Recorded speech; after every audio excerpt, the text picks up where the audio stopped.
ఎవరైనా లైబ్రరీకి వెళ్తున్నారు ఇప్పుడు? లేదు. ఎన్ని లైబ్రరీస్ ఉన్నాయో తెలుసా? మన గవర్నమెంట్ ఎన్ని లైబ్రరీస్ మూతపడ్డాయి తెలుసా మీరు? తెలంగాణ నిజాం కాలంలో ఉన్నప్పుడు ఎన్ని లైబ్రరీస్ ఉండే తెలుసా? ఇప్పటికి మీరు ఉస్మానియా అఫ్జల్గంజ్కి వెళ్ళండి, అక్కడ గవర్నమెంట్ అతి పెద్ద లైబ్రరీ ఉంది. అతి పెద్ద లైబ్రరీ ఉంది తెలంగాణలో. ఆ లైబ్రరీలో ఎవరైనా వెళ్ళి కూర్చుంటున్నారా?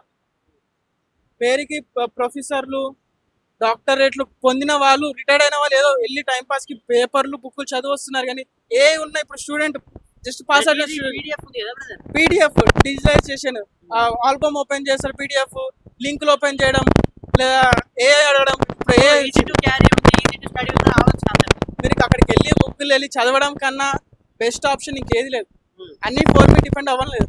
మీ ఫోన్ ఉంది కానీ అందులో నెట్ లేకపోతే ఏం పని చేస్తుంది చెప్పండి? పని చేస్తుంది మీరు చెప్పండి. డౌన్లోడ్ చేసి పెట్టుకుంటాం.